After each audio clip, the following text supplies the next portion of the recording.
Hi, this is Donna Eston and we are going to bind off in pattern.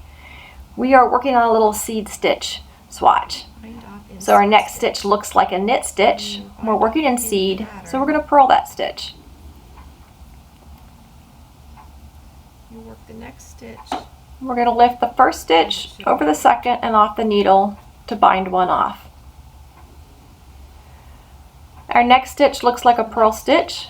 We're working in seed, so we're going to knit that stitch. We're going to knit that stitch.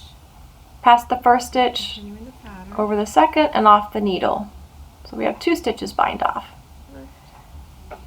The thing to remember when you're binding off in pattern is that you're going to work the bind off row the same as you would work the next row in the sequence of your pattern. So if you're working a stitch pattern that has a 4-row repeat, and you work rows 1, 2, 3, 4, 1, 2, 3, 4, 1, 2, 3, 4, you get to the end of the 4th row and the pattern says to bind off in pattern. What you're really going to do is go back and work row 1 again. You're going to work those stitches as if you were still continuing the pattern.